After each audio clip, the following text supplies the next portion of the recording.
The button glows. The doors part. You step into a tomb of polished steel. Between floors, anything can happen. Time bends. Strangers vanish. Shadows breathe. These 7 people discovered that elevators don't just move up and down. Sometimes they take you somewhere else entirely. Real stories. Real terror. Real people who survived what shouldn't exist. Let's start. I worked security at the Morrison Financial Tower in downtown Chicago for 11 years before the incident that made me quit. My name is David Chun, and I'd seen plenty of strange things working the night shift. Homeless people sneaking in, drunk executives, even a few medical emergencies. But nothing prepared me for what happened on September 14, 2019. The building had 16 floors with 4 elevator banks. The oldest elevator, Car 7, had been installed during the original construction in 1974. It had a reputation among staff. People complained about feeling watched inside it, about cold spots, about the lights flickering. Management dismissed it as quirks of an aging system.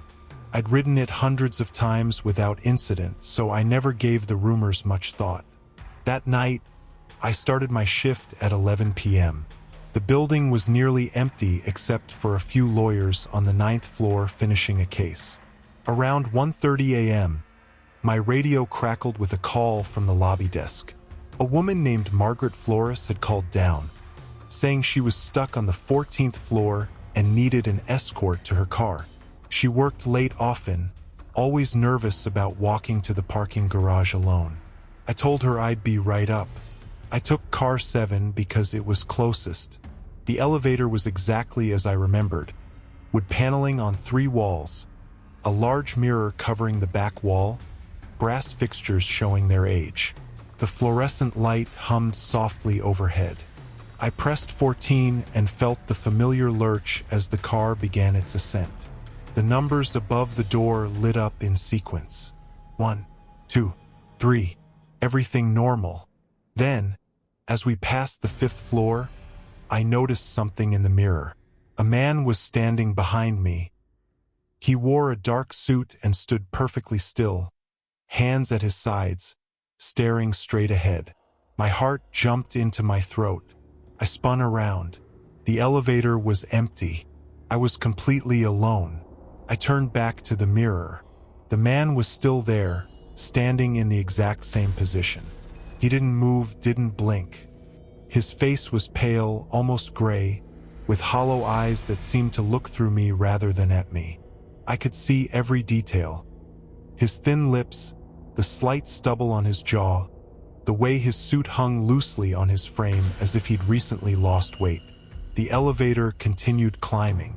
6, 7, 8. I couldn't take my eyes off the mirror.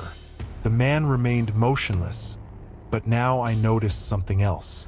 His chest wasn't moving. He wasn't breathing. The fluorescent light seemed dimmer somehow, and the air in the elevator grew cold enough that I could see my breath. At the 9th floor, the elevator slowed. The doors opened. Nobody was waiting, but in the mirror, a woman stepped into the elevator. She wore a business suit from maybe the 80s, shoulder pads, bright colors that seemed faded and wrong.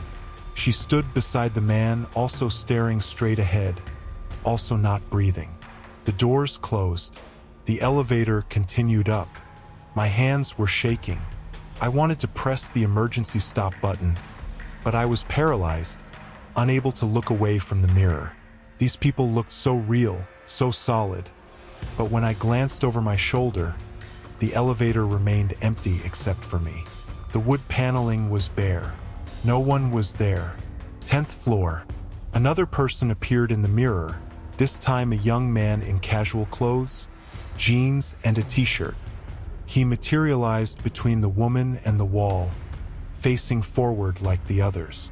His face was blank, emotionless. All 3 of them stood like mannequins, like passengers waiting for their stop, but somehow wrong, somehow not quite human. The temperature continued to drop. Frost began forming in the corners of the mirror. My breath came in visible puffs. The elevator's hum seemed to change pitch, becoming almost a whine. 11, 12. With each floor, another figure appeared in the mirror. An elderly woman with a cane, a teenager in a school uniform, a man in maintenance coveralls. They crowded into the space behind me, their bodies overlapping in ways that should have been impossible in such a small elevator. By the time we reached 13, there were at least 8 of them visible in the mirror. They filled the entire reflection, standing shoulder to shoulder, all facing forward, all with that same dead, empty expression. And then, slowly, their eyes began to move. In unison, all 8 pairs of eyes shifted to look directly at me.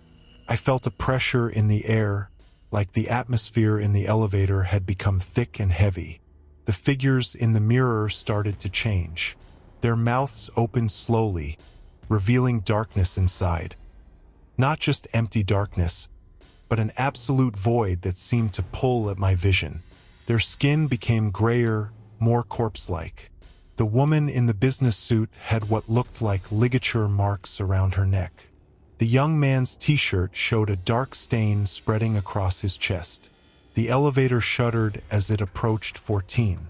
I realized with horror what I was seeing. These weren't ghosts. These were people who had died in this building. The woman had jumped from the 14th floor balcony in 1987. I'd heard the story. The young man had been shot in the lobby during a robbery in the 90s. The others, I didn't know their stories, but I knew they were dead. The number 14 lit up. The elevator stopped, but the doors didn't open. We sat there, suspended, and in the mirror, all 8 figures took a step closer. I could feel their presence behind me now, even though I knew the elevator was empty. Cold fingers seemed to brush the back of my neck. A whisper filled my ears. Not words, but a sound like wind through a tunnel, like voices calling from far away. One of the figures reached forward in the mirror. His hand extended toward my reflection, fingers spread wide. I watched, unable to move, as his hand pressed against the glass from the inside. The mirror rippled like water. His fingers began to push through, and I saw them emerge from the smooth surface, translucent and gray, reaching for my actual shoulder. That broke my paralysis. I slammed my fist against every button on the panel. The elevator lurched into motion, heading up to 15. The doors finally opened. I threw myself out into the hallway, stumbling and nearly falling. Behind me, I heard a sound like a sigh. Disappointed, hungry, I turned back to look into the elevator. In the mirror, all 8 figures stood at the elevator's threshold, staring out at me. Then, slowly, they began to fade, their forms becoming transparent, dissolving into the silvered glass. Within seconds, the mirror showed only an empty elevator car.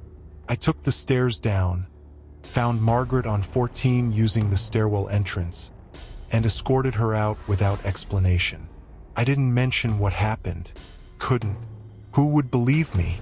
But I filed my resignation that same week. I told my supervisor I was moving out of state for family reasons. Before I left, I did some research. Car 7 had been the site of 3 deaths over the years. A heart attack in 1981, a diabetic emergency in 1995, and in 2003, a maintenance worker had been crushed when the elevator malfunctioned during repairs. But that didn't explain all 8 figures I'd seen. I started digging deeper into the building's history. The Morrison Financial Tower was built on the site of an old hotel that had burned down in 1972. 13 people died in that fire, most of them trapped in the upper floors. The old hotel's elevator shaft was incorporated into the new building's design to save money. Car 7 ran through the original shaft. I've had nightmares about that mirror ever since. Sometimes I dream that I'm back in that elevator, and when I look in the mirror, I see myself standing among the figures, my own face gray and lifeless, my own eyes hollow and staring. I wake up in a cold sweat, checking every mirror in my apartment, terrified that I'll see someone standing behind me who isn't really there. The worst part is wondering what would have happened if those doors hadn't opened. If that hand had actually touched me, would I have joined them? Would I have become another figure in the mirror? Another trapped soul riding that elevator for eternity? I don't know, and I never want to find out. Margaret still works at the Morrison Tower. I called her once, months after I quit, and asked if she'd had any problems with the elevators. She said Car 7 had been permanently shut down for renovations. They'd removed the mirror and were replacing the entire interior. I felt relieved at first, but then she mentioned something strange. The construction crew had found markings scratched into the wall behind the mirror. Names and dates, dozens of them, carved into the metal. Some dated back to the hotel fire. Others were more recent. My name wasn't among them, but I know how close I came to adding it myself. Story number 2. The Descending Floor. My name is Jennifer Ramirez, and I'm a pharmaceutical sales representative based in Seattle. My job requires frequent travel to medical facilities across the Pacific Northwest. On March 22, 2021, I had a late appointment at Silverwood Medical Center, a large hospital complex on the outskirts of Tacoma. The meeting ran long, and by the time I finished, it was nearly 8 p.m. Silverwood Medical was a sprawling facility with multiple connected buildings. The main tower had 22 floors, housing everything from administrative offices to specialized surgical units. I'd been meeting with doctors on the 18th floor and needed to get back to the ground level where I'd parked. The hospital was quieter at night, with reduced staff and fewer visitors. The hallways had that sterile, echoing quality that medical buildings get after hours. I found an elevator and pressed the call button. The doors opened immediately, revealing an empty car. It was a standard hospital elevator. Stainless steel walls, linoleum floor, the faint smell of disinfectant. A panel listed all 22 floors, plus the basement levels marked B1 and B2. I stepped inside and pressed the button for the ground floor. The doors closed smoothly, and the elevator began its descent. The numbers above the door counted down. 18, 17, 16. Everything seemed normal. I was checking my phone, reading emails, barely paying attention. Then I noticed something odd. The elevator was moving unusually fast. Hospital elevators are typically slow, designed for patient transport, but this one seemed to be accelerating. The descent felt too quick, too smooth. 15, 14, 13. The numbers clicked by faster than they should have. I looked up from my phone, suddenly alert. The elevator's motion felt wrong. Not just fast, but too steady, as if we weren't stopping and starting between floors but dropping continuously. The mechanical hum that usually accompanied elevator travel had changed pitch, becoming a lower, more ominous sound. 12, 11, 10. I told myself I was imagining things, that I was just tired from a long day, but the sensation of descent was undeniable. My stomach had that floating feeling you get on a roller coaster, a physical awareness that I was falling faster than normal. I gripped the handrail along the wall. 9, 8, 7. The lights flickered. Not a quick flash, but a slow dimming, as if the power was being drained. The fluorescent panels overhead faded to a sickly yellow color, casting strange shadows across the stainless steel walls. The temperature dropped noticeably. I could see my breath in small puffs of vapor. 6, 5, 4. I should have reached the ground floor by now. The elevator had been dropping for too long. I watched the numbers continue their countdown, my heart rate increasing with each floor. 3, 2, 1. Ground floor. But we didn't stop. The elevator kept moving, kept descending, and the display changed. B1. The first basement level. I hadn't pressed that button. The elevator should have stopped at ground level, but we were still going down. I quickly pressed the ground floor button again, then the door open button. Nothing happened. The elevator ignored my commands, continuing its steady descent into the depths below the hospital. B2, the second basement level. The lights dimmed further, now barely providing enough illumination to see. The elevator's hum had become almost subsonic, a vibration I felt in my bones more than heard. The air grew colder still, and with the cold came a smell, damp earth, decay, something organic and wrong. Then the display changed again. B3. But according to the panel, there was no B3. The hospital only had 2 basement levels. I pressed every button on the panel, frantically pushing them all, trying to make the elevator stop. The buttons felt strange under my fingers, colder than metal should be, and they didn't illuminate when I pressed them. They were dead, unresponsive. B4, B5, B6. We kept descending. The elevator shaft seemed impossibly deep now. I calculated mentally, a building with 22 floors above ground is maybe 300 feet tall. We'd been dropping for over a minute at this accelerated rate. We should have crashed into the bottom of the shaft by now, but we just kept going down. The walls of the elevator began to change. The stainless steel seemed to tarnish before my eyes, developing spots of rust that spread like cancer across the surface. The corners grew dark with something that looked like mold or mildew. The floor beneath my feet felt soft, spongy, as if the linoleum was rotting away. B7, B8, B9. I could hear sounds now, filtering into the elevator from outside. Dripping water, a distant mechanical grinding, and voices, faint, muffled, as if people were calling out from far away. I couldn't make out words, but the tone was unmistakable. Pain, fear, pleading. The display showed B10, then B11. I was hyperventilating, my breath coming in rapid gasps that fogged in the frigid air. I pulled out my phone to call for help, but there was no signal. The screen flickered with static, showing impossible numbers. The time read 88:88. The date showed characters that didn't exist. Then the phone went dead entirely, the screen fading to black.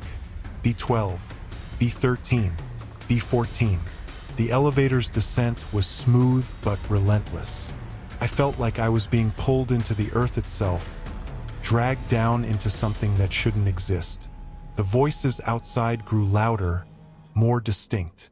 I could hear screaming now, and underneath that, a sound like machinery. Gears turning, metal grinding against metal, rhythmic and industrial. At B15, something changed. The elevator lurched, just slightly, and the walls began to seep. Clear liquid oozed from the corroded steel, running down in rivulets that collected on the floor. It wasn't water. It was too thick, too viscous, and it had a smell that made my stomach turn, chemical and sweet, like formaldehyde mixed with something rotting. B16, B17.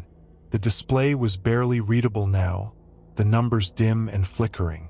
But I could still make them out, still watch as we descended past levels that couldn't possibly exist. The voices outside had become a chorus, dozens or hundreds of them, all crying out in distress. I covered my ears, but it didn't help. The sounds seemed to come from inside my head. B18. The elevator jerked violently. The lights went out completely, plunging me into absolute darkness. I screamed, but my voice sounded muffled, absorbed by the darkness as if I were underwater. I couldn't see my hand in front of my face.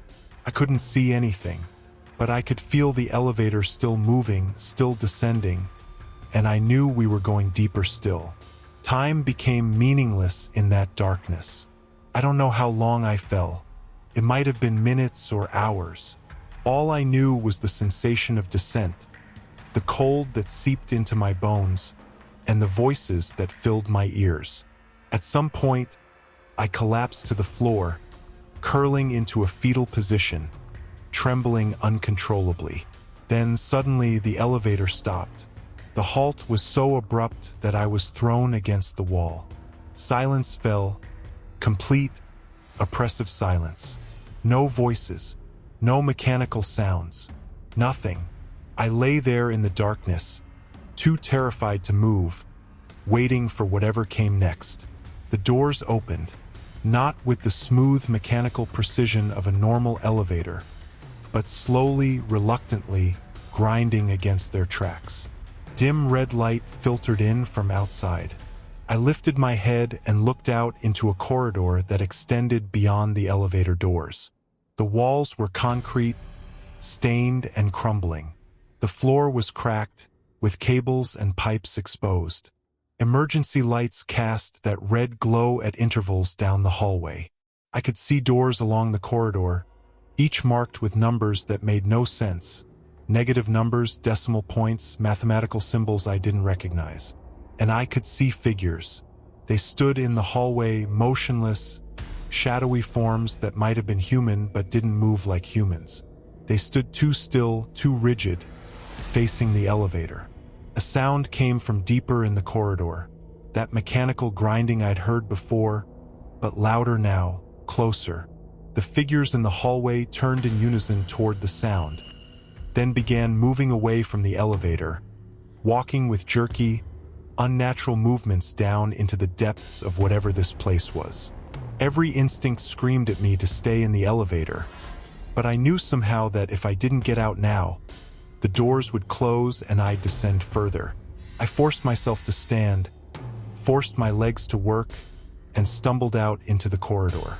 The moment my feet touched the concrete floor, the elevator doors began to close behind me.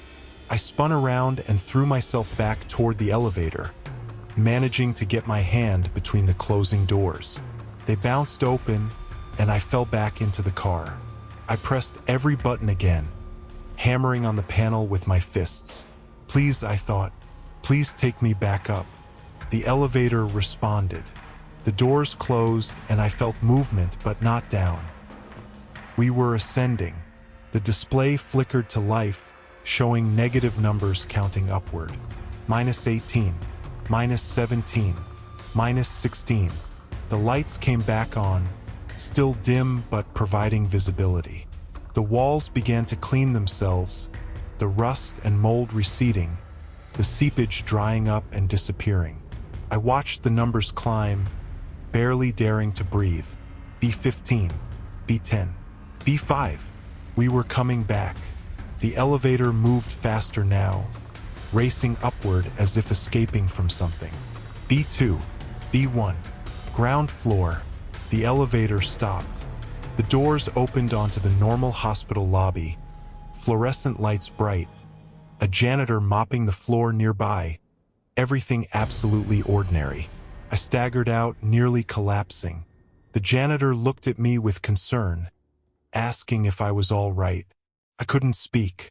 I just nodded and walked away on shaking legs. When I reached my car in the parking lot, I sat in the driver's seat for 20 minutes before I could steady my hands enough to start the engine. I never went back to Silverwood Medical Center. I transferred my accounts to another rep and refused all assignments in that area. I've tried to research the building, looking for any history that might explain what I experienced. The hospital was built in 1998 on the site of an old industrial complex. Before that, the land had been used for various purposes dating back to the early 1900s.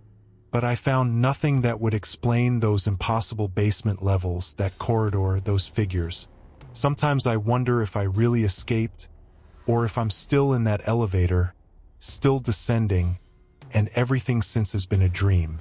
I check obsessively, looking for signs that my reality isn't real. But the nightmares feel more authentic than my waking life. In my dreams, I'm back in that elevator, watching the numbers count down past B18, past B20, past B50, descending forever into depths that have no bottom, no end, just an eternal falling into darkness while voices scream and something waits below. Story number 3. The Occupied Elevator. Franklin DuBois here. I'm a corporate attorney, 53 years old, and I work for a firm in Boston that handles mergers and acquisitions. On November 8, 2018, I was working late at our offices on the 32nd floor of the Harrington Building downtown. This was normal for me. I often stayed until 9 or 10 p.m., especially when closing big deals. That night, I was the last one in the office. My paralegal had left around 7, and the senior partners had departed even earlier. I finished reviewing contracts around 9:30 and packed up my briefcase. The office was dark except for my desk lamp, and the silence had that particular quality of empty buildings at night. Not peaceful, but expectant, as if the building itself was waiting for something. I walked to the elevator bank and pressed the down button. There were 4 elevators serving our floor. I expected to wait. At this hour, only 1 or 2 cars were usually running. But the far left elevator, car A, opened immediately. I thought that was convenient. I should have found it suspicious. The elevator appeared empty when the doors opened. The interior was done in the building's standard style: mirrors on the side walls, brass trim, carpeted floor. I stepped inside and turned to press the lobby button. As I did, I felt something wrong. The air in the elevator was too warm, almost stifling, and there was a smell, subtle but distinct. Cologne mixed with something else, something acrid like burnt plastic. I pressed the lobby button. The doors closed. The elevator began to descend, and that's when I heard it, a breath.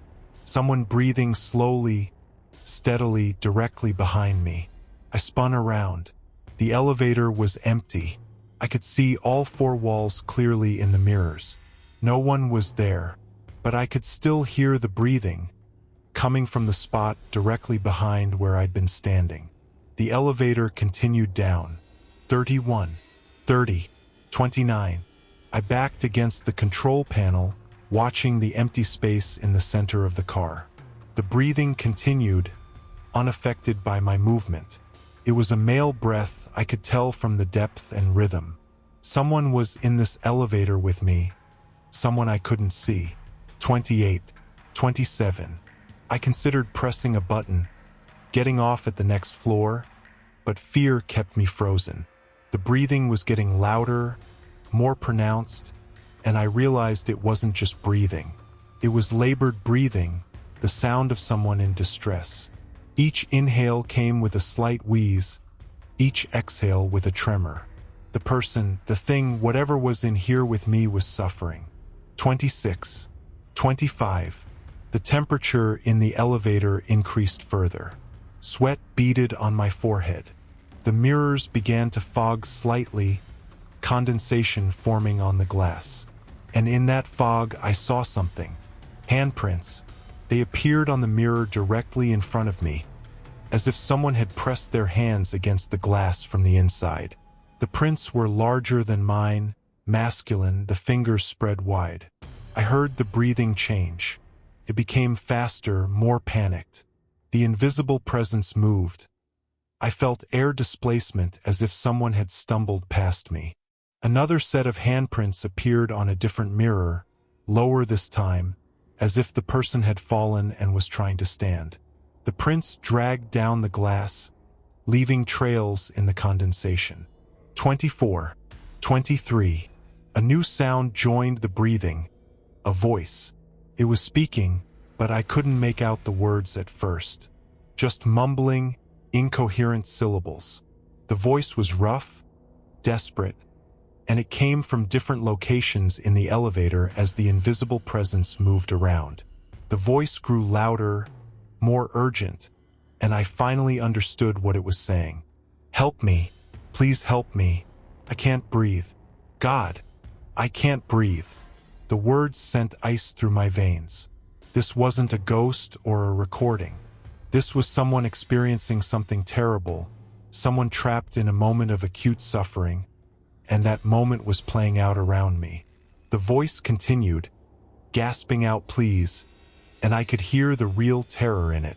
This person was dying. 22, 21. More handprints appeared on all the mirrors now, frantic, overlapping.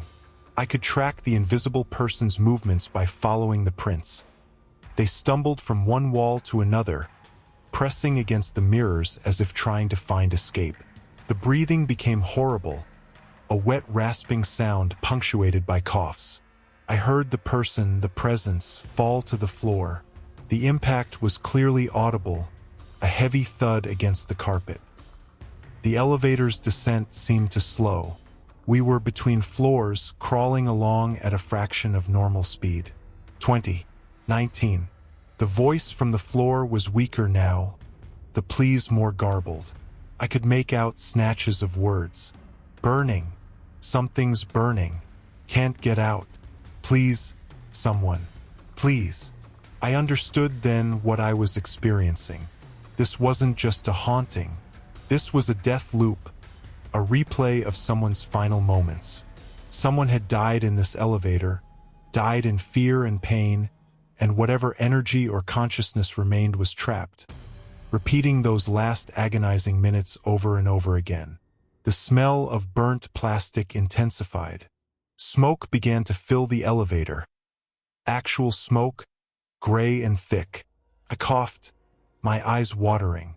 The smoke seemed to come from nowhere and everywhere, materializing in the air, reducing visibility to a few feet. Through the haze, I saw the handprints on the mirrors smearing, sliding, as the invisible presence weakened.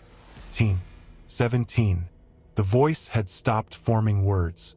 It was just sounds now, choking, gurgling, the awful noises of someone suffocating. The breathing became irregular, long pauses between each desperate gasp. I wanted to help, wanted to do something, but what could I do for someone who wasn't there? Someone who was already dead? The elevator jerked to a complete stop between 17 and 16. The smoke was so thick I couldn't see the walls anymore. I dropped to my knees, trying to find clearer air near the floor. My hand touched something, not the carpet, but fabric. Warm fabric, like someone's jacket. I recoiled, scrambling backward, and my back hit the wall. Through the smoke, I saw a shape, a human outline becoming visible as the smoke swirled around it. A man in a business suit, lying on the floor, his body contorted. I couldn't see his face clearly. The smoke was too thick, but I could see enough to know he was in agony. His hands clutched at his throat. His legs kicked weakly against the carpet. Then the smoke cleared suddenly, dissipating as quickly as it had appeared. The man vanished with it. I was alone in the elevator again, kneeling on the floor, breathing hard. The mirrors showed only my reflection, wild-eyed and terrified. The temperature had dropped back to normal. The oppressive atmosphere had lifted. The elevator resumed its descent. 16, 15, 14. I pulled myself up, using the handrail, and stood on shaking legs. My suit was drenched with sweat. My heart hammered against my ribs. The elevator continued down without further incident, passing floor after floor until it reached the lobby. The doors opened. I practically fell out into the marble lobby, gasping for air. The night security guard looked up from his desk, startled. He asked if I was all right, if I needed medical attention. I waved him off, saying I was fine, just felt sick. He watched me with concern as I walked unsteadily toward the exit. I made it outside and stood on the sidewalk, gulping the cold November air. People passed by, oblivious to what I'd just experienced. Traffic flowed normally. The city continued its business. Everything was ordinary except for me, standing there traumatized, trying to process what had happened. When I went back to work the next day, I asked the building management about Car A. They looked at me strangely but pulled up the maintenance records. The elevator had a history, they admitted reluctantly. In 2005, a man named Robert Whitfield had died in that car. Electrical fire in the control panel. The elevator had stopped between floors, filling with toxic smoke from burning insulation. Whitfield had been trapped inside for nearly 20 minutes before firefighters could pry the doors open. He died of smoke inhalation, but the autopsy showed elevated carbon monoxide levels and thermal damage to his airways. He'd essentially been cooked alive in that metal box. The elevator had been fully renovated after the incident, all systems replaced. But people still reported strange experiences in Car A. Unexplained smells, temperature fluctuations, the sensation of not being alone. Most wrote it off as paranoia or suggestion. But I knew better. I'd experienced Robert Whitfield's death firsthand. I'd been there with him in his final moments, unable to help, forced to witness his suffering. I transferred to our firm's New York office 3 months later. I told everyone it was for career advancement, but the truth was I couldn't work in that building anymore. I couldn't walk past those elevators without feeling sick. Even now, years later, I take the stairs whenever possible. And when I must use an elevator, I'm never fully at ease. I stand with my back to the wall, watching the empty space, listening for sounds that shouldn't be there. Because I know the truth now. Some deaths are so traumatic, so full of fear and pain, that they don't end when the body stops. They continue replaying forever, and sometimes the living get caught in that replay. Sometimes we become unwilling witnesses to horrors that refuse to stay in the past. Story number 4. The Child on Floor 13. My name is Patricia Lowell, and I'm a pediatric nurse at Summit Ridge Hospital in Denver, Colorado. I've worked there for 14 years, mostly in the neonatal intensive care unit on the 7th floor. I'm telling this story because I need someone to know what happened, and because I still don't understand it, even 2 years later. This occurred in the spring of 2020, during the early months of the pandemic when the hospital was overwhelmed and everyone was stretched thin. The hospital had 15 floors. The 13th floor was dedicated to hospital administration, billing, human resources, medical records, that sort of thing. It wasn't a clinical floor. No patients went there, just office workers, and during the pandemic, most of them worked from home. The entire floor was essentially abandoned. Lights off, doors locked. I was working a double shift on April 17th, covering for sick colleagues. I'd been on my feet for 16 hours straight, and around 11 p.m. I needed to run down to the pharmacy on the 2nd floor to pick up an emergency medication order. I was exhausted, running on adrenaline and too much coffee, not thinking clearly. When the elevator doors opened on 7, I stepped in and pressed what I thought was the button for 2. But in my fatigue, I hit 13 instead. I didn't notice immediately. I was leaning against the wall, eyes closed, trying to gather energy for the rest of my shift. The elevator descended a few floors, then stopped. When the doors opened, I stepped out without looking, expecting to see the pharmacy corridor. Instead, I found myself in darkness. The lights were off. Emergency exit signs provided the only illumination, casting a dim green glow down the hallway. I realized my mistake immediately. This wasn't the 2nd floor. I turned back to the elevator, but the doors had already closed and the car was moving away. I pressed the call button, intending to wait for it to return, but then I heard something that stopped me cold. A child laughing. It came from somewhere down the dark hallway. A young child's laugh, bright and cheerful. My first thought was confusion. There shouldn't be any children on this floor. This was an administrative level. Then concern kicked in. If a child had somehow wandered up here alone in the dark, that was a safety issue. I pulled out my phone and turned on the flashlight. The hallway extended ahead of me, office doors lining both sides. Filing cabinets were visible through the windows in some doors. Computer monitors sat dark on desks. Everything looked normal, just empty and dark. The laughter came again, farther down the hall, past the bend where the corridor turned. "Hello," I called out. "Is someone there? Are you lost?" No answer, just another laugh. It sounded like a girl, maybe 5 or 6 years old, that carefree laugh children make when they're playing. I started walking toward the sound. My nursing instincts overrode my unease. A child alone in a dark hospital floor might be scared, might need help. I had to find her. I passed office after office, shining my light through the windows. All empty. The laughter continued, always seeming to come from just ahead, just around the next corner. I followed it down the main corridor, then turned right into another hallway.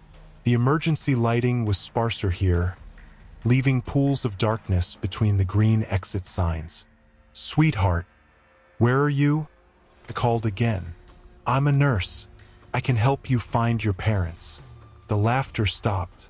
Silence filled the corridor, heavy and expectant. I paused, listening. Then I heard footsteps, small, quick footsteps like a child running. They pattered down the hallway ahead of me, and I caught a glimpse of movement in my flashlight beam. A small figure, just the edge of it, disappearing around another corner. I followed, walking faster now. "Wait, please wait, honey. I just want to help you." I turned the corner and found myself in a section of the floor I didn't recognize. The corridor was wider here, with what looked like a reception area. A circular desk, waiting chairs, a dead fountain that probably ran during normal business hours. The footsteps had stopped. The laughter had stopped. Everything was silent. I swept my flashlight around the area. The beam caught something, a small figure standing by the fountain. A little girl in a white dress, her back to me, completely still. Relief flooded through me. I'd found her. "There you are," I said, keeping my voice gentle and calm. "It's okay, sweetheart. Let's get you back to your family." The girl didn't move, didn't respond. She just stood there, facing the fountain. I walked closer, my footsteps echoing in the empty space. As I approached, I could see more details. The dress was old-fashioned, with lace at the collar and sleeves. Her hair was long and dark, hanging down her back in waves. She was barefoot. I was about 10 feet away when I stopped. Something felt wrong. The girl was too still, too quiet. Normal children fidget, shift their weight, move. This girl was absolutely motionless, like a statue. And there was something else, the temperature. It had dropped noticeably. My breath fogged in the air. "Honey," I said quietly, "are you okay?" The girl's head tilted slightly to the left, a small movement that somehow felt unnatural. Then she spoke, her voice high and clear in the darkness. "Do you want to play with me?" The words should have been innocent. They were exactly what a child might say. But the delivery was wrong. There was no emotion in the voice, no inflection. It was flat, monotone, like someone reciting memorized lines. "I think we should find your parents first," I said, trying to keep my voice steady. "Can you tell me your name? Do you want to play with me?" She repeated. Exactly the same tone, exactly the same inflection. Not like she was asking again, but like she was replaying a recording. I took a step back. The girl's head tilted further, at an angle that would be uncomfortable for anyone living. I could see the side of her face now in my flashlight beam. Her skin was pale, impossibly pale, almost translucent. And her profile was wrong somehow. Too smooth, too perfect, like a doll's face. "Do you want to play with me?" She turned around. I will never forget that moment, never stop seeing it in my nightmares. The girl's face was beautiful and horrible at the same time. Perfect features, but empty. Her eyes were there, but they didn't reflect light. They absorbed it, two dark voids in her white face. Her mouth was frozen in a smile that didn't reach those eyes, a mechanical smile that revealed too many teeth. I stumbled backward, nearly dropping my phone. The girl took a step toward me. Her movement was wrong, jerky like stop-motion animation, her body seeming to jump from one position to another rather than moving smoothly. She raised one arm, reaching toward me with pale fingers. "Play with me, play with me, play with me." The voice came faster now, overlapping, as if multiple recordings were playing at once. The girl took another step, her head twitching to different angles, her smile widening impossibly. I could see darkness inside her mouth, the same absolute darkness as her eyes. I ran. I turned and sprinted back the way I'd come, my flashlight beam bouncing wildly as I ran. Behind me, I heard the footsteps, rapid, pattering, faster than any child could run, and the voice followed, echoing down the corridor. "Play with me, play with me, play with me, play with me." I ran blindly, taking turns at random, trying to find my way back to the elevators. The floor seemed different now, the layout wrong. Corridors went on too long. Offices appeared that I hadn't seen before. I passed the same circular reception desk 3 times, which should have been impossible. I was running straight, not in circles. The footsteps kept pace behind me, never getting closer, never falling behind. The voice continued its chant, the words blurring together into a continuous stream of sound that filled my head. I could feel tears streaming down my face, my breath coming in sobs. I was lost, truly lost, in a building where I'd worked for 14 years. Then I saw it, a green exit sign, brighter than the others, showing a stairwell. I threw myself at the door, yanking it open, and plunged into the stairwell. The door slammed shut behind me, cutting off the voice mid-chant. Silence fell, blessed silence. I stood on the landing, shaking, listening. Nothing. No footsteps. No voice. Just my own ragged breathing echoing in the concrete shaft. I didn't wait to see if the door would open behind me. I ran down the stairs, taking them 2 and 3 at a time, until I reached the ground floor. I burst out into the main lobby, startling the security guard at the front desk. He asked what was wrong, but I couldn't explain.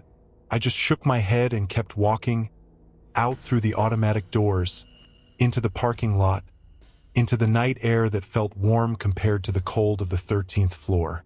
I sat in my car for an hour before I could steady my hands enough to drive. When I finally went back inside, I took the stairs up to the 7th floor. I didn't file an incident report. What would I say? That I'd seen a ghost child?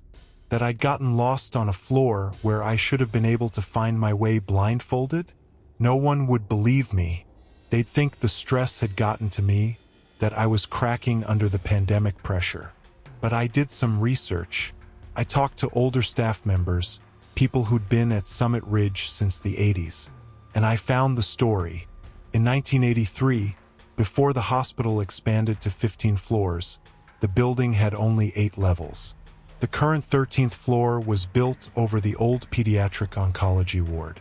A 6-year-old girl named Emily Brennan had died there on May 3, 1983. Leukemia. She'd been in isolation, alone, asking for someone to play with her. The nurses had been too busy. She died without anyone holding her hand. I never went back to the 13th floor. I won't even press that button anymore. When I need to go to any floor, I carefully check the button twice before pressing it.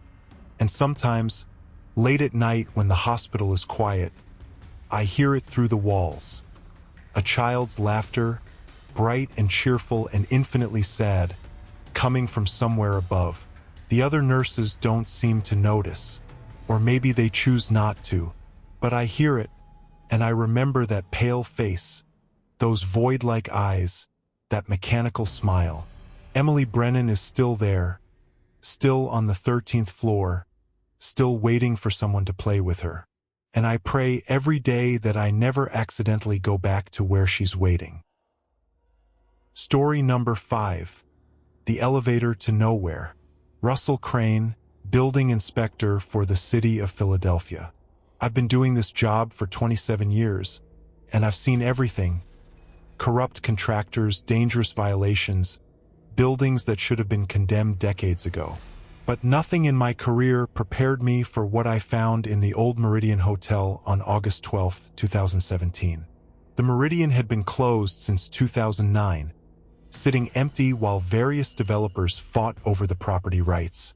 I was there to conduct a safety inspection as part of the latest sale negotiation. The building was 12 stories, Art Deco style from the 1920s, beautiful architecture but neglected and decaying. I had my clipboard, my flashlight, and my camera. Standard inspection. I started at the basement and worked my way up, documenting everything: water damage, structural cracks, outdated electrical systems. The building was a disaster, but nothing unexpected for a property that had sat vacant for 8 years. By the time I reached the lobby, it was mid-afternoon. The power was still on in some sections, maintained by the property management company.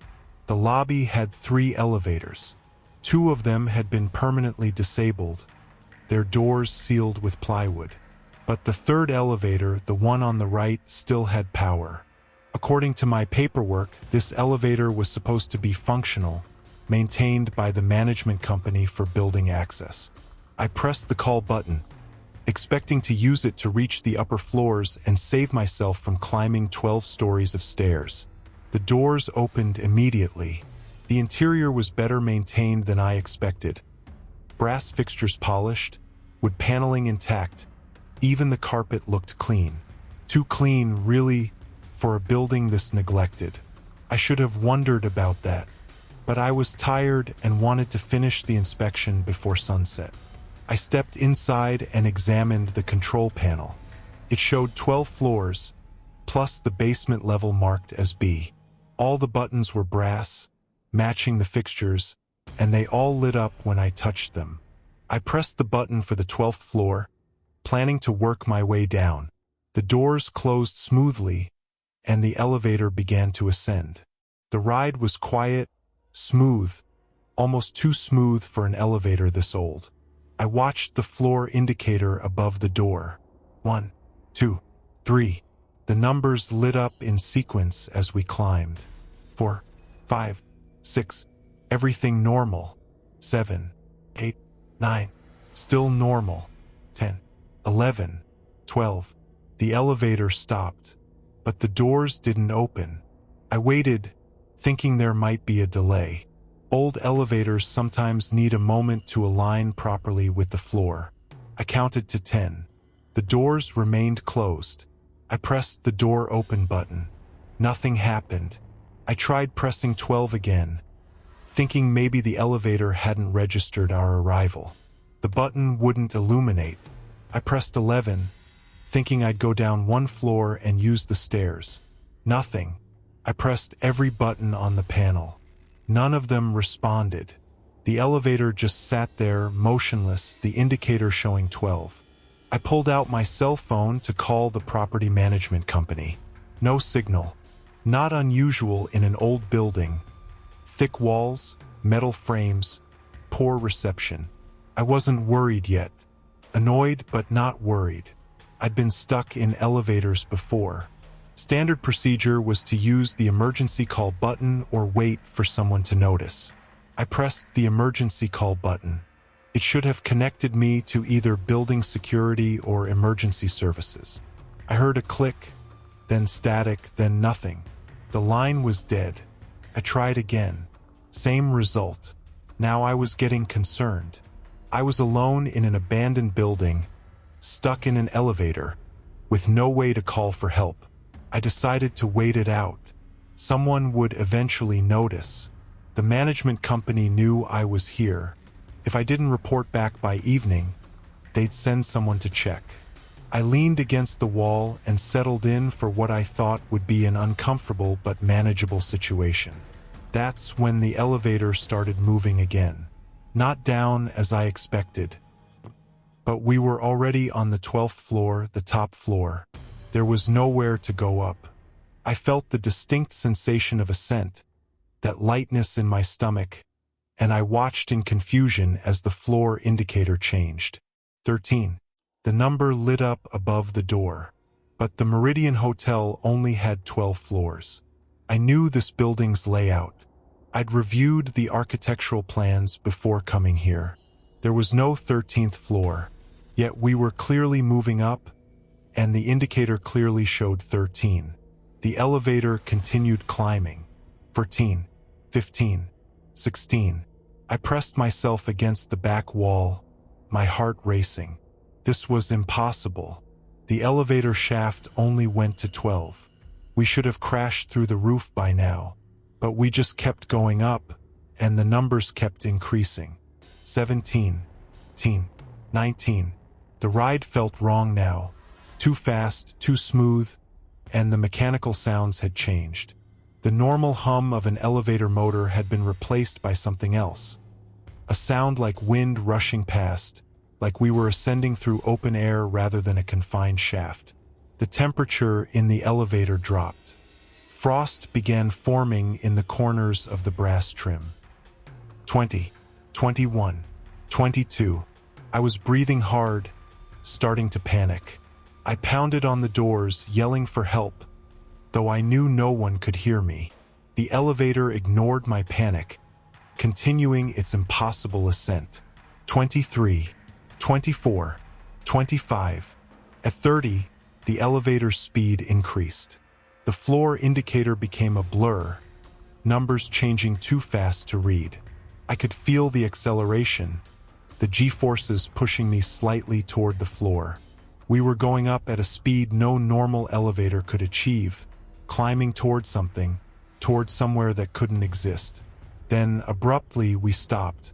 The indicator showed a symbol I'd never seen before. Not a number, but a geometric shape, like an infinity symbol crossed with a spiral. The doors opened. I looked out and saw nothing I could adequately describe.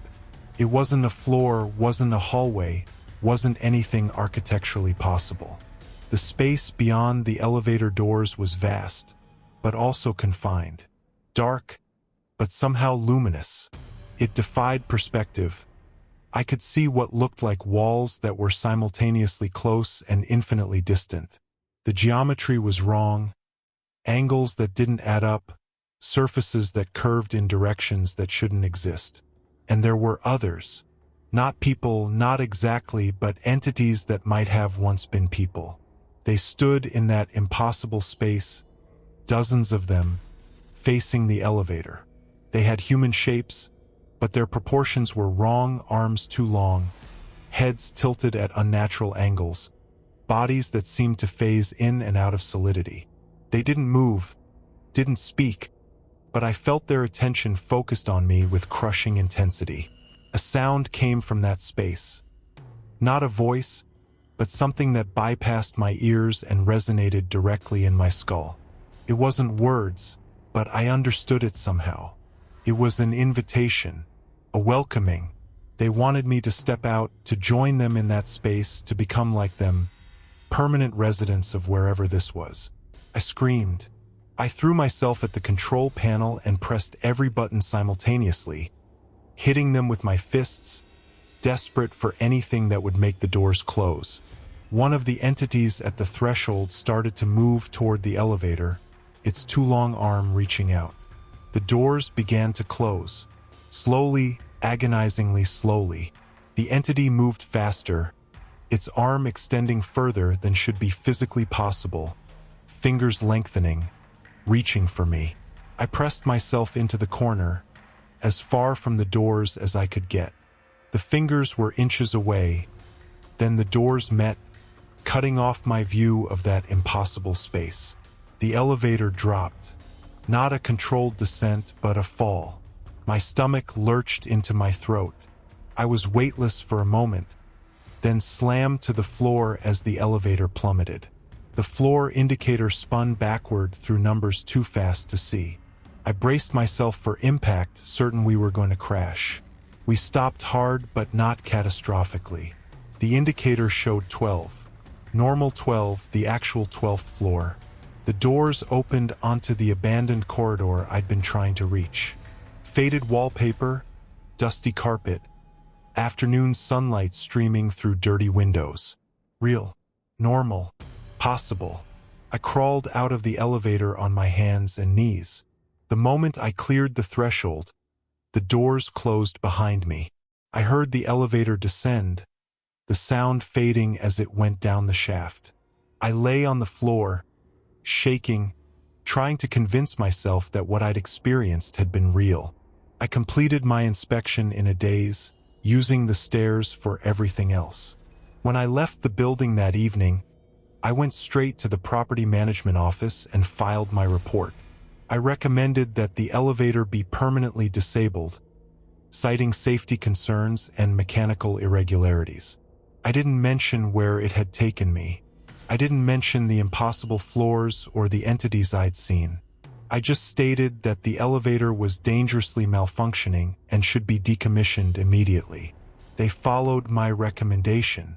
When I checked back 6 months later, all 3 elevators had been permanently sealed. The building eventually sold to a developer who converted it to apartments, but they installed a completely new elevator system in a different shaft. The old elevators were left in place, entombed behind walls. I've thought a lot about what happened, about where that elevator went. My best guess, and it's only a guess, is that somewhere in the Meridian's history that elevator's path was altered. Not physically, but in some other way.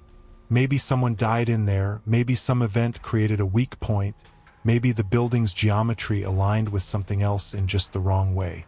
Whatever the reason, that elevator didn't just move between floors. It moved between places, between layers of reality, and one of those places was somewhere human beings were never meant to go. I retired 2 years later. I told everyone it was due to age, that I wanted to spend more time with my grandchildren. But the truth is, I couldn't do the job anymore. Every elevator I entered, every shaft I inspected, I wondered if it might be like that one. If pressing the wrong button might take me somewhere impossible. Somewhere I wouldn't come back from. The entities in that space are still there, I'm certain of it. Waiting, welcoming, ready for the next person who rides that elevator past the 12th floor. And every time I hear about the Meridian building, I wonder if somehow, despite all precautions, that elevator still runs. Story number 6. The Reflection Error. Dr. Alicia Morton, psychiatrist, Seattle Medical Complex. This happened on January 19, 2019. I was running late for a consultation on the 9th floor. My practice occupied the 15th floor of the medical tower, and I'd lost track of time during a difficult session. It was 7 p.m. Most of the building staff had gone home, and I needed to review a patient's file before an 8 a.m. meeting the next morning. I rushed to the elevator bank and pressed the call button. The middle elevator arrived first. I stepped inside, pressed 9, and pulled out my phone to check messages. The doors closed, and I felt the familiar sensation of descent. I was focused on my phone, scrolling through emails when something made me look up. The elevator had mirrors on opposite walls, a standard design meant to make the space feel larger. I'd ridden this elevator hundreds of times and never paid attention to the mirrors. But something had caught my eye, some inconsistency my subconscious noticed before my conscious mind could process it. I looked at my reflection in the mirror directly ahead. I saw myself clearly. Gray suit, hair pulled back, phone in hand. Normal, but something was off. I stared at my reflection, trying to identify what was wrong. Then I realized my reflection wasn't moving the same way I was. I lowered my phone slowly. In the mirror, my reflection lowered her phone, but not at exactly the same speed. The delay was tiny, maybe a fraction of a second, but it was definitely there. I raised my hand to my face. My reflection did the same, but that tiny delay persisted. It was like watching a video with audio lag, except this was my own body, my own movements. The elevator continued descending. 14, 13, 12. I couldn't look away from the mirror. I moved my hand in a wave pattern. My reflection followed, but always a half-second behind. The mismatch between my movements and what I saw in the mirror created a disorienting, nauseating sensation. My brain struggled to reconcile what it knew should be simultaneous with what my eyes were showing me. Then it got worse. My reflection smiled. I wasn't smiling. I was staring in growing horror, my mouth slightly open in shock. But in the mirror, my reflection's lips curved into a smile. Small at first, then wider, showing teeth. The smile didn't reach the reflection's eyes. Those remained fixed on me with an intensity that felt predatory. 11, 10, 9. I pressed the 9 button again, willing the elevator to move faster. My reflection kept smiling that horrible smile, and now she was moving independently. While I stood frozen, she turned her head slowly to the left, as if looking at something beside her. Something I couldn't see in the real elevator. Her eyes widened. Her smile faded. Her expression shifted to fear. I watched, unable to process what I was seeing, as my reflection's behavior became increasingly wrong. She brought her hands up to her throat as if choking. Her mouth opened in what looked like a scream, though I heard nothing. She stumbled backward in the mirror, hitting the mirrored wall behind her, which should have been the wall I was leaning against. 8, 7. The elevator was slowing for the 9th floor. In the mirror, my reflection was fighting something invisible. Her hands pushed at the air. Her body twisted and jerked as if she were being grabbed, pulled, dragged. I could see terror on her face, see her mouth forming words. Maybe please, maybe screams. The silence made it more horrific. This was happening in complete quiet, just visual horror reflected on glass. The elevator stopped at 9. The doors began to open. I didn't move. I was paralyzed, watching my reflection struggle against something unseen. She fell to her knees in the mirror, her hands still raised defensively. Then she looked at me, directly at me with an expression I'll never forget. Not fear anymore, but urgency. Warning. She mouthed a single word. I could read her lips clearly. Run. Then she was dragged backward into the depths of the mirror, pulled by invisible forces. Her hands scrabbled against the glass. Her face pressed against it for a moment. Mouth open in a silent scream, eyes wide with terror. Then she was gone, yanked away into darkness that shouldn't exist in a reflection. The mirror showed only the empty elevator. My reflection had vanished completely. I stood there, but the mirror no longer showed me. It showed an empty car, as if I weren't there at all. The doors were fully open now. I ran out into the 9th floor corridor, stumbling, nearly falling. Behind me, the elevator doors closed. I turned back and saw through the closing gap that the mirror inside now showed a reflection again, but not mine. For just an instant, I saw someone else. A woman in dated clothes, from maybe the 50s or 60s, standing in the elevator car, staring out at me with hollow eyes. Then the doors met and she was gone. I stood in the hallway, shaking, my mind racing. What had I seen? A hallucination? Some kind of mental break? I'm a psychiatrist. I know the signs of psychosis, and I had none of them. No history of mental illness, no drug use, no sleep deprivation beyond normal levels. What I'd seen was real, or at least my perception of it was genuine. I didn't go to my consultation. I went straight to my car and drove home. I sat in my living room until midnight, trying to rationalize what had happened. Maybe it was a trick of the light. Maybe I'd been more tired than I realized. Maybe stress had caused a brief dissociative episode. But I couldn't convince myself. I knew what I'd seen. My reflection had moved independently, had been attacked by something invisible, had been dragged into the mirror. And then it had vanished, replaced by someone else. I did what I do best. I researched. I looked into the history of the medical complex, the elevator specifically, and I found records. In 1965, a woman named Charlotte Hendricks, a nurse, had disappeared from the building. She'd entered an elevator on the 15th floor, heading down to the 3rd floor. The elevator had arrived empty. No trace of her was ever found. The case remained unsolved. In 1982, another disappearance. A lab technician named Grace Park entered an elevator on the 10th floor. The elevator reached the ground floor empty. Another unsolved case.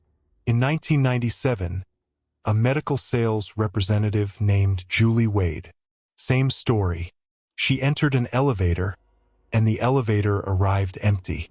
3 women, all vanishing from elevators in the same building over a span of 32 years. All cases unsolved. All investigations finding nothing. No mechanical malfunction, no foul play, no explanation. The women had simply ceased to exist between one floor and another. I found photographs of the women in old newspaper archives. When I looked at Charlotte Hendricks' photo from 1965, I felt a chill. She looked familiar, very familiar. She could have been the woman I saw in the mirror after my reflection vanished. Same face, same build, same hair color. I developed a theory as crazy as it sounds.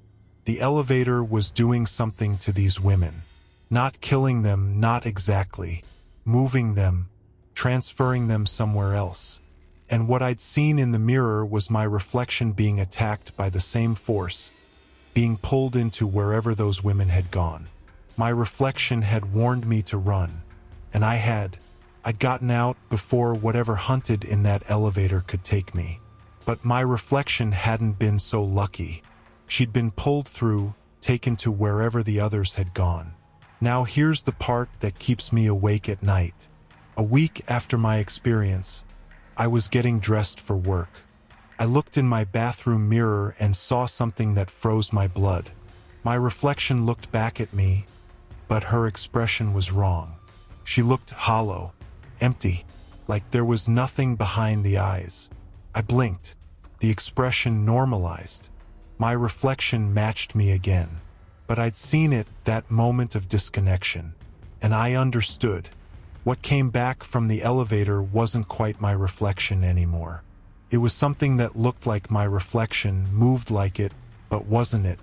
The real reflection, the original one, was still trapped wherever that elevator had taken her. I avoid mirrors now when I can. When I must use them, I don't look too closely. I don't want to see that empty expression again.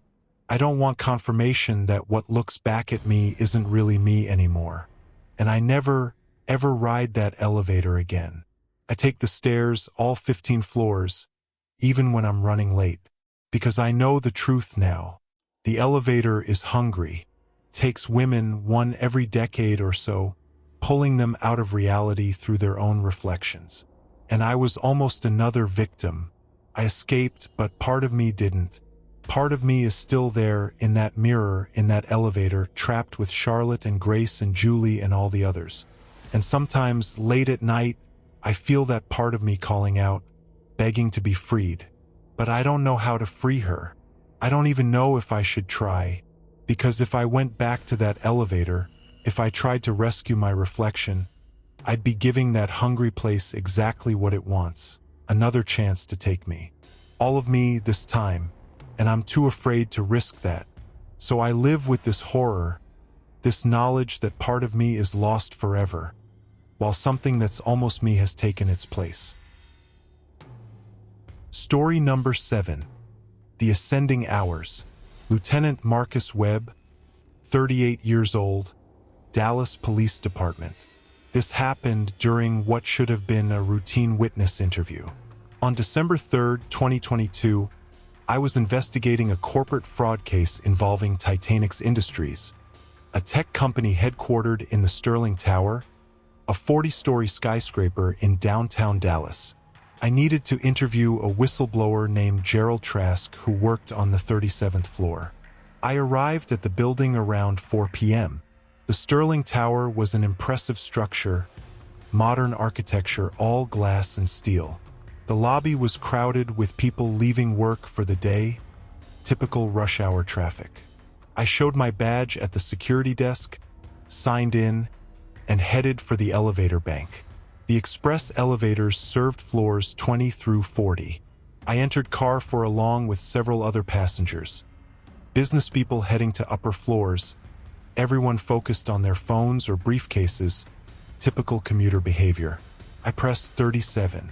The elevator filled completely, maybe 10 or 11 people total. The doors closed and we began to ascend. The ride was unremarkable at first. We stopped at 22 and 3 people got off. Then 26, 2 more people. 30, another couple exited. The remaining passengers and I continued upward. 33, 34, 35. Normal elevator behavior, normal sounds, normal everything. At 36, everyone except me got off. I was alone in the elevator as the doors closed and we began the final ascent to 37. That's when I noticed my watch. It showed 4:18 p.m. I'd entered the lobby at 4:02 p.m. The elevator ride had taken 16 minutes. That was impossible. Even with multiple stops, an elevator to the 37th floor shouldn't take more than 3 or 4 minutes. I stared at my watch, confused.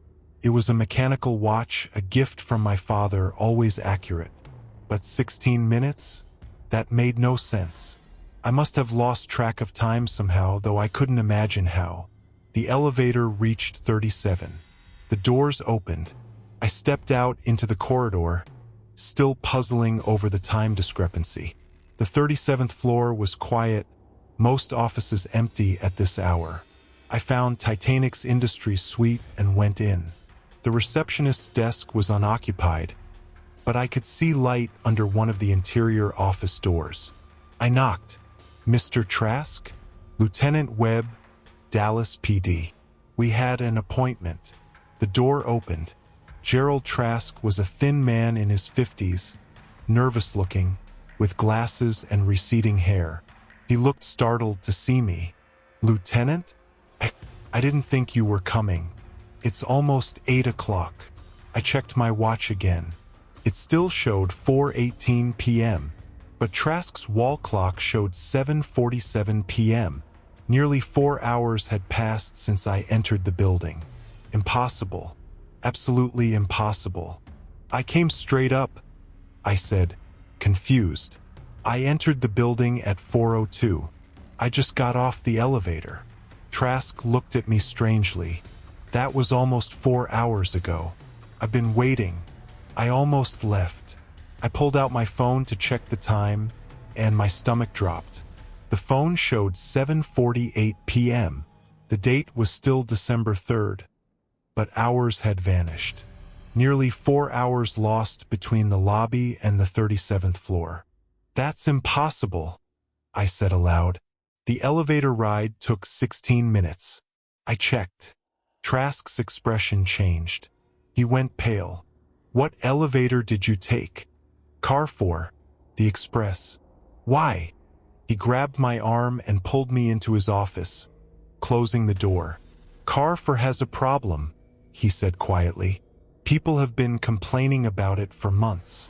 They get on at the lobby, they get off at their floor, and hours have passed. Hours they can't account for. Management keeps saying it's faulty perception, stress, people losing track of time. But it's not. That elevator is doing something. I should have dismissed this as paranoid rambling. But I couldn't. I'd lost 4 hours. My watch said one time, every other clock said another. Something had happened in that elevator, and I hadn't experienced it.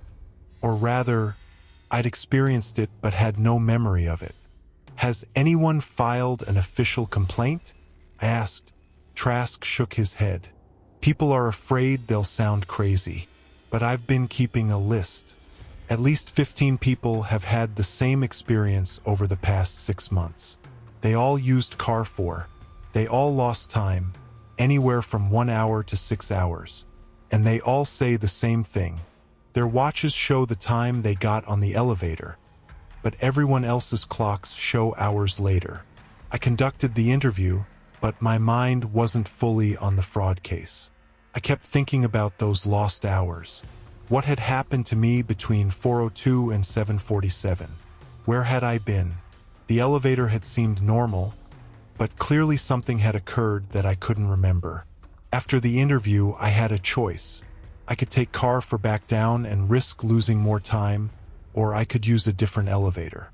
I chose a different one, Car 6. The descent was quick and uneventful. I reached the lobby in 3 minutes, normal time, no discrepancies. I started investigating Car 4. Not officially. I had no jurisdiction over building maintenance issues, but privately, using my detective skills. I interviewed other people who'd experienced time loss.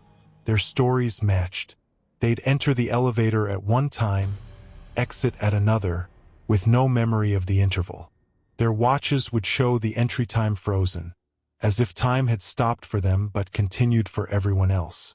I pulled security footage from the building. What I found disturbed me. The cameras showed people entering Car 4 at various times throughout the day. The elevator doors would close. Then the timestamp on the footage would jump forward, sometimes minutes, sometimes hours.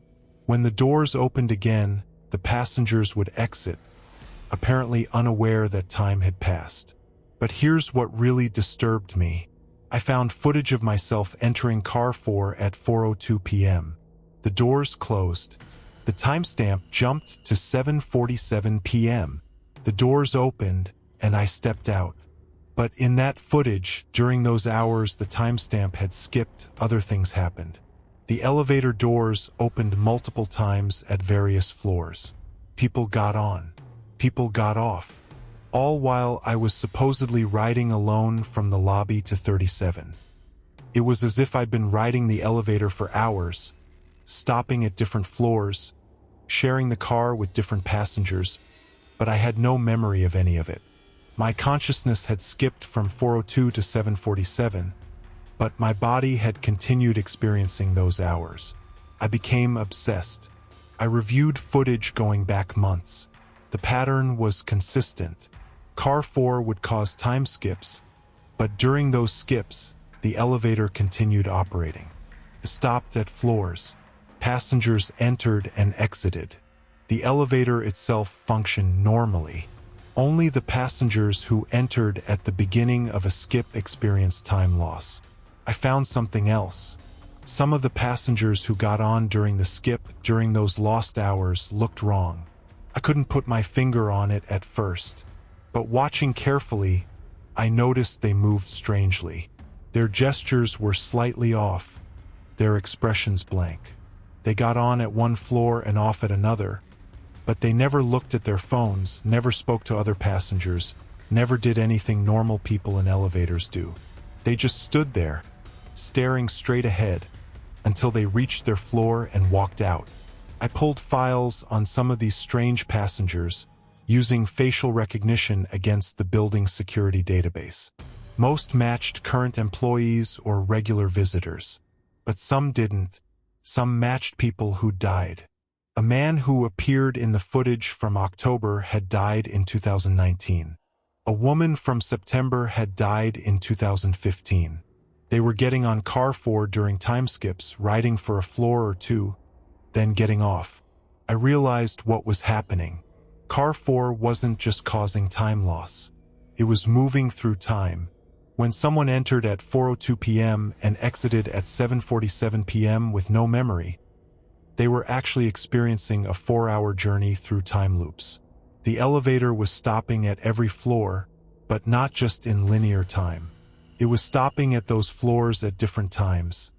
Past, present, maybe future. The dead passengers were people who'd ridden Car 4 when they were alive during time skips.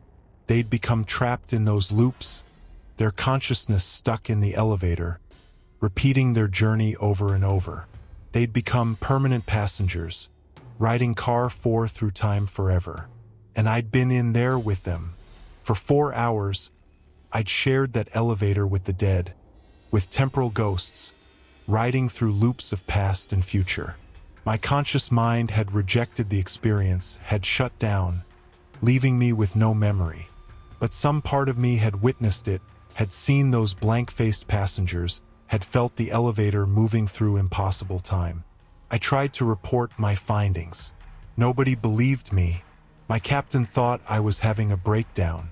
Building management dismissed my claims as fantasy. Even Trask, who'd warned me about Car 4, backed away when I explained what I'd found. I was alone with this knowledge. Couldn't let it go. On January 15th, 2023, I went back to Sterling Tower.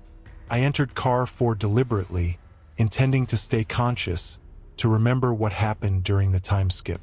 I pressed the 40th floor and waited. The elevator ascended. 20, 22, 25. At 28, the elevator lurched. The lights flickered, and I felt something shift, like reality hiccuped. The elevator continued climbing, but I knew something had changed. I checked my watch. 2:32 p.m. I noted the time carefully, determined to stay aware. The elevator stopped at 31. The doors opened. A man in a business suit got on. He stood beside me, staring straight ahead, his face expressionless. The doors closed. We continued up. I looked at the man. His suit was from the 80s, I realized. Wide lapels, specific cut. And his face, though blank, looked familiar. I pulled out my phone and discreetly took his photo. The elevator stopped at 34. The man got off without a word. The doors closed. We continued. 36, a woman got on. Her clothes were even older, maybe 1960s. She stood in the exact same position the man had, same blank expression. I understood then that I was experiencing the time skip consciously. These were the dead passengers, the temporal ghosts, boarding at floors where they'd once worked, riding to floors they'd once visited, trapped in loops they'd repeat forever. The elevator reached 40. The doors opened. I stepped out, checking my watch. It still showed 2:32 p.m., but the floor clock showed 5:18 p.m., nearly 3 hours lost. But I'd experienced maybe 10 minutes of conscious time. I took the stairs down, unwilling to risk Car 4 again. When I reviewed the security footage later, I saw myself in the elevator for those 3 hours. I saw the ghosts getting on and off, and I saw myself standing among them, sometimes interacting. Conversations I don't remember having, movements I don't recall making. For 3 hours, my body had operated without my consciousness, animated by whatever force controlled Car 4. I resigned from the police department in March. I told everyone it was for health reasons, which was true in a way. My health had been compromised, just not physically. Mentally, spiritually, temporally, I'd been damaged by Car 4. Part of me was still in that elevator, I think. Part of me got left behind in one of those time loops, and what came back was incomplete. I still lose time occasionally. I'll be somewhere at 3 p.m., and suddenly it's 6 p.m. with no memory of the intervening hours. This happening more frequently. I think Car 4 marked me somehow, made me part of its temporal distortion. Eventually, I'll lose enough time that I won't come back. I'll become like those other passengers, a ghost riding an elevator through impossible time, getting on at one floor, getting off at another, forever and ever. I tried to warn people. I wrote reports, sent emails, made calls. Nobody listened. Car 4 is still operating in the Sterling Tower. People still ride it every day. And some of them, like me, like the others before, lose time. They don't realize it at first. But eventually they'll notice. They'll see the discrepancies, feel the gaps in their memory, and they'll understand. By then, it will be too late. Car 4 will have claimed them, pulled them into its temporal loops, made them part of its permanent passenger list. I'm writing this as a warning. If you ever find yourself in the Sterling Tower in Dallas, don't take car 4. Use any other elevator. Take the stairs if you must, because car 4 doesn't go where you think it goes.